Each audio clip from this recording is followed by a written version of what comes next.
This is a complicated case. These are complicated charges.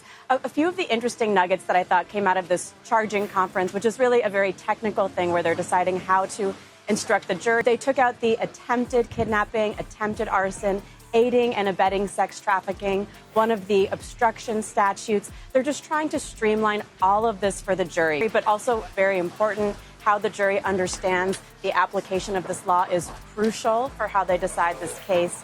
But the prosecution made it clear that they believe that there's this core enterprise here at the... Imagine plugging in a USB drive labeled "Freak Off Archive Loop" at work. Sounds like someone's bad joke, right? But the moment you open the file, it gets weird. The video shows something you shouldn't see. Two women tied to a pole. Disturbing enough, but then the screen glitches, and there you are. Same room, same camera. You're wearing a red hoodie, except you don't even own a red hoodie. What was on that drive? Why does it seem like it's watching you back? Before we move on, I'd like to ask you a small favor. If you appreciate this content, please take a second to like this video and subscribe to the channel. Over 98% of you watch the videos without subscribing. It costs you nothing, but it makes a huge difference to us. So, did you click the subscribe button? Great. Thank you so much. Now back to the video. The prosecution says the move is meant to help streamline instructions for the jury. Combs has pleaded not guilty to all charges. All right, closing arguments are expected this morning in the federal racketeering and sex trafficking trial of Sean Diddy Combs. And yesterday, prosecutors removed some of the allegations related to the racketeering charge against the former hip-hop mogul. That development and what else happened yesterday, as well as what we should expect during these closing arguments. What they were doing there is streamlining these jury instructions. It doesn't mean they've taken out kidnapping and arson entirely. Obviously, sex trafficking are key charges in this case. What's the worst thing a USB drive could do? Corrupt a file? Maybe spark some boring argument about file formats? Well, not for this guy. He was just a tech dude, you know, the person who gets called in when a courtroom can't figure out how to hit play on their evidence videos. Not a glamorous gig by any stretch, but safe. Until the day he was handed a USB drive that wasn't just sketchy, it was straight out of someone's bad fever dream. Nice and boldly labeled "Freak Off Archive Loop." Classy, right? It's the type of thing that screams, "Hey, you probably shouldn't open this," but that's literally his job. So there he is, in some boring courthouse, trying to make a badly aged playback system cooperate with what he assumes is just evidence for a case. The job is easy enough. Plug it in, press a couple buttons, make sure nobody's YouTube ad pops up in the middle of a murder trial. But the moment this drive connects, the guy starts noticing things. And not the usual, "Why does this file take forever to load?" kind of thing. First up, the folder opens. Inside, it's crammed with video after video, each one stamped with a combination of years and cities. Some of them are almost 20 years old.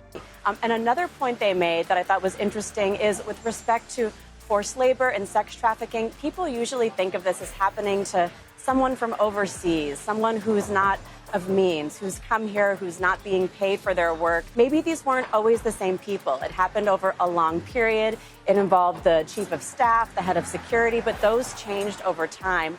So they want the jury to understand that what there is this core enterprise there that was conducting this activity. So the conception in this case is that sex acts can be forced labor. Even if you're being paid to do work, you can also be being forced to do that work. That applies to some of Combs' employees. He's probably thinking this is going to be boring as hell, just a pile of grainy courtroom testimonials, or maybe a poorly recorded deposition. But curiosity is a powerful thing, sometimes stupidly powerful. He clicks one of the older files, and it's game over for his peace of mind. The screen pulls up the kind of video you really don't want to see at work. Two women are tied to a pole, and it's not a magic trick. The lighting is off, dim and flickering, which almost makes it worse because it looks too raw, too real. There's no audio, just awkward silence and the faint buzz of the playback equipment in the background. And then it happens, a glitch. The screen tears for half a second and the video flips. It's not the women anymore, it's him. Now, when I say it's him, I don't mean his reflection like he leaned into the screen at the wrong time. This is a full frame of footage.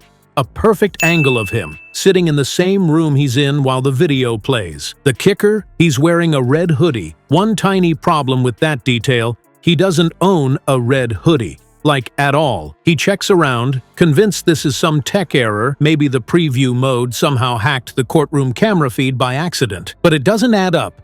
The timestamp on the video isn't current. It's 2 years old. This is the point where most people would close the folder, pack up and chalk it all up to caffeine withdrawals or some bad joke played by co-workers with too much time on their hands.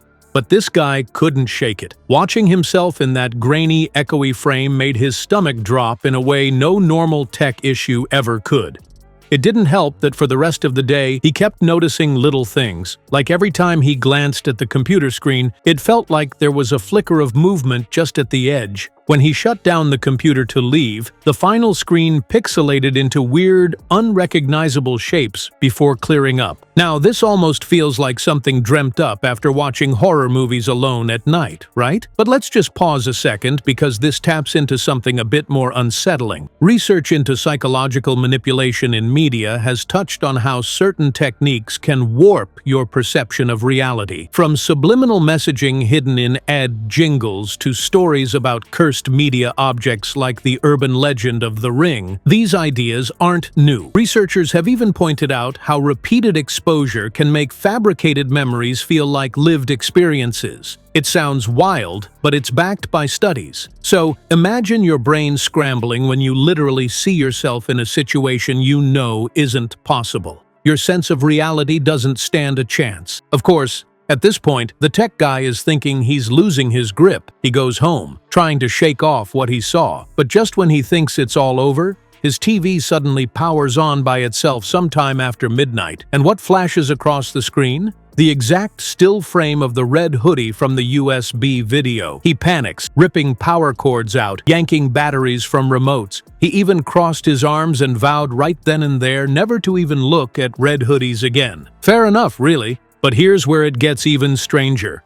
The paranoia doesn't go away, because what he's left with isn't just a weird day at work. It's impossible to ignore the way that USB seemed to know too much about him. Almost like it wasn't evidence. It wasn't just a bunch of recordings sitting there waiting to be played. It felt alive, or worse, like it was playing him. Here's the twist.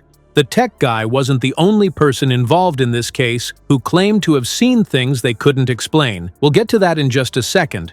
But keep this in mind. Sometimes the scariest thing isn't what's on the screen. It's the way it sticks with you long after the screen's gone dark. This wasn't just a bad day at work or a freaky coincidence. Those courtroom videos weren't passive recordings. They actively messed with reality. They didn't just show events. They reached through the screen and planted themselves in your head, leaving paranoia and confusion in their wake. And it wasn't just the tech guy. Others involved in the case reported seeing things that didn't add up.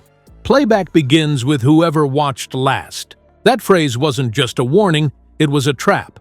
So, if a USB like that landed in your lap, would you press play, or is that exactly what it wants?